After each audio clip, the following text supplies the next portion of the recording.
dalam surat 47, dalam ayat 47 ini Allah berfirman, A'udzu billahi minasyaitonir rajim. Qul ma sa'altukum min ajrin fa huwa lakum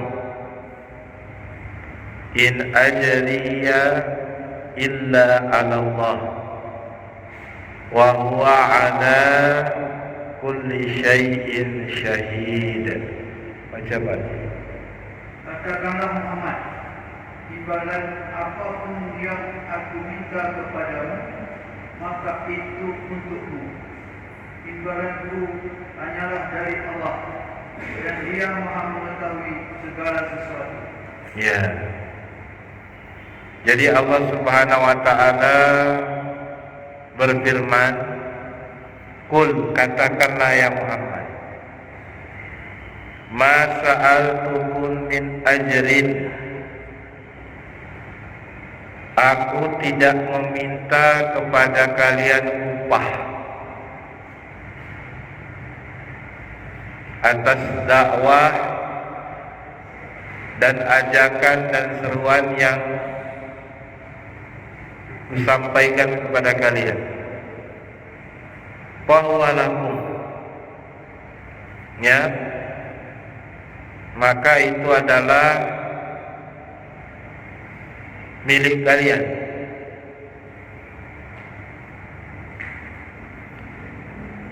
Dan kata Allah Subhanahu wa taala, in ajriya illa 'ala Allah.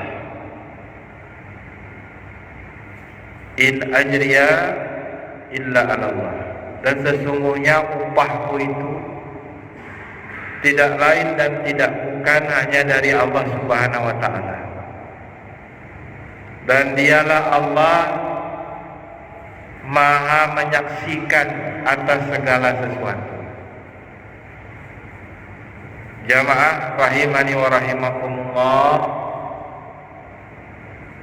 ini menunjukkan kepada kita bahwa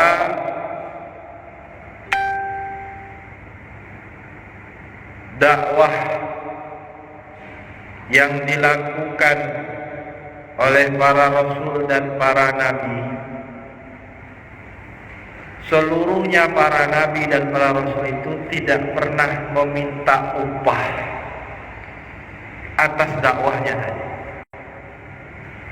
Seluruh para nabi, seluruh para rasul tidak pernah meminta upah atas dakwah yang disampaikan oleh para nabi dan para rasul tadi. Tidak ada satu. Ya. Maka dari sini para ulama, ahli tafsir dan ahli fikih mengeluarkan istinbat hukum, ya, berkenaan dengan keadaan dakwah hari ini, dikaji oleh para ulama dari fikihnya, dari tafsirnya, keluarlah hukum, ya, apa hukumnya mendapatkan upah dari dakwah tadi. Ada sebagian kalangan sangat ekstrim, sebagian pendapat mengatakan hukumnya haram, dasarkan salah satunya ayat yang kita bacakan ini tadi, ya. Sebagian kalangan para ulama yang lain dan kebanyakan para ulama atau jumhur para ulama membolehkan mendapatkan upah dari dakwah tadi jika tidak ditentukan kadar biayanya atau tarifnya tersebut. Ya kan? Apa dalilnya? Dalilnya banyak. Di antaranya disebutkan jamaah rahimani wa rahimakumullah, ketika para sahabat Nabi meruqyah seorang pemuka dari kalangan pemuka satu kampung yang tersengat kalajengking. Ya, maka para sahabat mengatakan, kami mau meruqyah atau mengobati pemuka kalian jika kami dijamu dengan seekor kambing. Maka dipenuhi. Ya, maka demikian pun ketika dia dipenuhi, menunjukkan dalil akan bolehnya mendapatkan upah di dalam dakwah ini tadi. Ya. Yang kedua, jamaah rahimani rahimakumullah, ya, disebutkan oleh para ulama, dakwah yang dilakukan oleh para nabi dan para rasul itu dakwahnya yang bersifat wajib. Bagi nabi dan para rasul, dakwah itu wajib. Karena nabilah satu-satunya yang menyampaikan wahyu Allah. Nabilah satu-satu dan para rasul satu-satunya yang diberikan oleh Allah Subhanahu wa taala kewajiban menyampaikan risalah. Maka kita tidak boleh mengambil upah dari perkara-perkara yang wajib. Misalnya sholat 5 waktu, nggak boleh kita dapatkan upah. Karena sholat 5 waktu itu amalan yang fardu ain, nggak boleh. Ya, dari ibadah yang kita lakukan fardu ain itu tidak boleh kita ambilkan upah. Maka para rasul dan para nabi tidak pernah meminta upah dari kaum-kaumnya. Banyak ayat, banyak di dalam Al-Quran ini disebutkan demikian. Sedangkan dakwah di masa sekarang ini itu sifatnya bukan fardu ain lagi, tapi sifatnya fardu kifayah. Kenapa? Karena udah banyak ustaz, udah banyak guru ngaji, sudah banyak yang tahu tentang ilmu agama, ya, sehingga sifat untuk mengajarkan itu tidak fardu ain lagi. Tapi kalau di satu kampung, di satu tempat yang memang tempat itulah satu-satunya dia yang berilmu, yang dia pandai mengajarkan Al-Quran, yang lain tidak pandai, maka itu mungkin hukumnya bagi dia fardu ain dan dia tidak boleh mengambil upah. Ya, kalau sekarang kan banyak ustaz-ustaz, apalagi di Aceh Tamiang, ustaz-ustaz yang mengajarkan Al-Quran, yang tahu tentang ilmu Iqra, bisa mengajarkan alif, ba, mengajarkan fasih, mengajarkan tahsin, begitu banyaknya. Ya, sehingga dakwah itu sudah menjadi fardu kifayah, nggak wajib lagi seperti apa yang dilakukan oleh para rasul dan para nabi ketika berdakwah.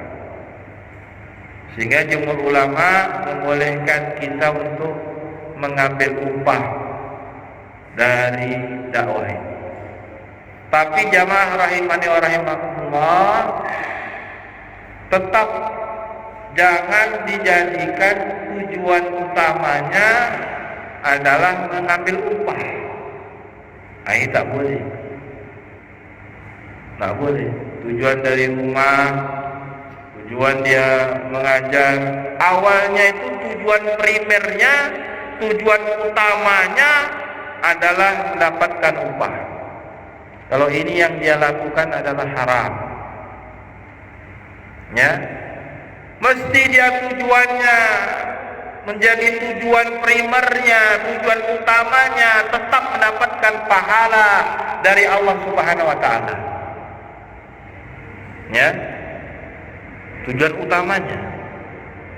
Lalu setelah dia selesai khutbah, ternyata dia mendapatkan hadiah, pemberian, yang dia pun tidak mengharapkan hal tersebut tadi. Maka ini dibolehkan oleh para ulama. Tapi kalau tujuannya khutbah Jumat, yang dipikirkannya tujuan dari rumah untuk dapatkan upah dari khutbah Jumatnya tadi, hukumnya haram. Tapi mesti dia, ketika dia khutbah Jumat, dia lillahi ta'ala. Tapi setelah itu dia mendapatkan kebaikan dari saudaranya, maka tidak pantas bagi dia untuk menolaknya. Maka jamaah ini sama seperti yang dikatakan Rasul sallallahu alaihi wasallam. Sesungguhnya engkau menggauli istrimu itu termasuk ibadah. Ya kan? Padahal menggauli istri itu mendapatkan kenikmatan dunia, kenikmatan kesenangan pribadi. Tapi tetap kata Nabi sallallahu alaihi wasallam tetap mendapatkan pahala. Padahal di balik itu dia juga mendapatkan kenikmatan-kenikmatan yang dunia.